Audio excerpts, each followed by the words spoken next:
Bon, et ben je vais reprendre mon chantier. Donc vous allez voir le tas de copeaux. J'ai pas pu filmer samedi soir parce qu'il faisait trop sombre et puis c'était pas bon. Donc en fait, je prends mon copeau à plat comme ça. Et puis après, je vais fermer les barrières dès que ce sera à peu près nivelé. Et puis je vais voir, je vais amener des bestiaux pour voir ce que ça fait. Voilà, on s'y relance. Je prends le tracto et c'est parti. Vous allez voir le tas, il a déjà bien baissé parce que j'en ai mis aussi de l'autre côté. Et puis je viens d'appeler mon collègue qui fait de l'entreprise agricole pour qu'il vienne avec le télescopique pour curer la petite stabule, parce que là il faudrait que je rechange le godet avant et il n'y a pas énormément de fumier à sortir. Il vaut mieux qu'il le sorte, ça ira plus vite avec son télescopique, ça va plus vite. D'abord ça touche pas, parce que moi le problème c'est de passer sous les poutres tout le temps. Le bras ça gêne. Et puis comme ça je vais curer la petite stabule où il y a les mâles en haut, remettre les barrières séparatives pour refaire de l'eau et puis mettre les copeaux. Alors après, l'étape d'après, ça va être de trouver de voir si j'arrive à faire passer les copeaux dans la pailleuse. Ça, c'est pas gagné, parce que j'ai peur que la mise en route ce soit un peu compliqué. Au sens où le tambour, alors est-ce qu'il faut que je mette une tôle, est-ce qu'il faut que... Enfin voilà, il va y avoir encore un petit peu à travailler avant de pouvoir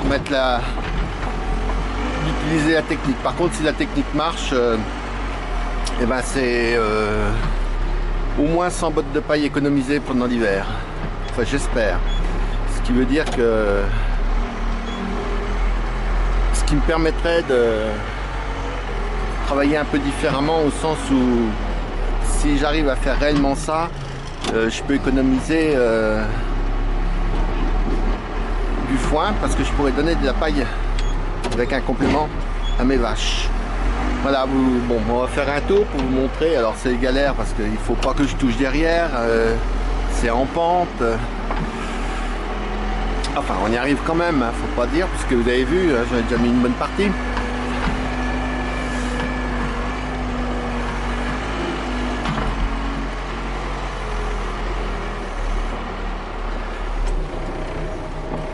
Alors j'ai fait Béné là à côté, et ça, enfin Béné, vous avez vu le déchargement hier sur la vidéo. En fait, pour moi ça a été génial parce que il a un peu mis longtemps à décharger, mais c'est juste à côté. Donc les trois bâtiments qui ont du copeau les trois sont là sur place, pratiquement sur place. Donc ça m'évite des tas de transport, ça m'évite d'être obligé de le recharger, de la ramener, le remmener. J'ai pas osé le mettre sous le hangar parce que comme il y a du foin et de la paille et qu'on m'a dit que ça chauffait un peu, je préfère pas prendre de risques. Et puis je me suis posé la question de savoir s'il fallait le couvrir ou pas, et le chauffeur m'a dit que ça servait à rien, qu'en fait le copeau il résiste, ça pénètre pas trop dedans, et d'ailleurs on le voit, il a plu, mais enfin il a pas plu beaucoup non plus, on peut pas trop juger, mais il y a la couche de dessus qui va être un peu humide et puis très vite dessous ça va rester sec. Ça pénètre pas trop dedans, me semble-t-il. Alors on verra, ça c'est des essais. Tenir une bâche là-dessus, c'est pas très facile à dérouler, pas facile à caler pour pas qu'elle s'envole. Donc c'est pour ça, si ça peut passer sans bâche, ce serait mieux. Peut-être que pour la prochaine fois, j'essaierai d'avancer dans le hangar. Vous voyez, j'ai pris les bottes d'il y a 2 ans. J'essaierai d'avancer la première travée pour la déblayer, pour pouvoir mettre les copeaux sous le hangar, mais assez loin, côté assez loin des fourrages, pour pas qu'il y ait de soucis avec les fermentations éventuelles. Bon, enfin apparemment ça n'a pas l'air d'être très méchant comme fermentation, parce que ça bouge moins que du fumier, parce que ça bouge pas du tout. Sinon ça se verrait là. Alors là j'en ai mis de ce côté là un peu plus que de l'autre côté pour faire des essais. J'essaye de caler, je sais pas si je fais bien, si je fais mal, il faut essayer. C'est quand on commence avec une nouvelle technique, et ma foi on essaye de...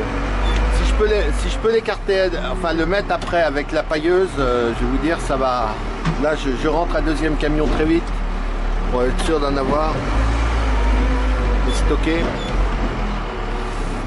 Parce qu'à mon avis, ça va marcher très très bien.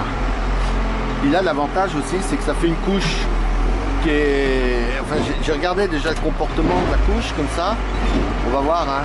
Alors, est-ce que ça va se mélanger avec la bouse? C'est ça un peu la difficulté. Par contre, ça fait une couche qui est très étanche, quoi, qui est, comment dire, qui est sèche, qui tient l'eau par rapport à la paille. La paille, il faut une couche, c'est invraisemblable, en sous-couche pour tenir la paille. Tandis que là, ça va tenir. Au pire, même en mettant un petit peu de paille une fois de temps en temps, si ça se trouve, ça aura un excellent résultat parce que c'est ce qui est conseillé quand il y a des petits veaux. Parce que dessous, ça fait un peu comme une zone drainée, filtrée, quoi. Alors j'essaye.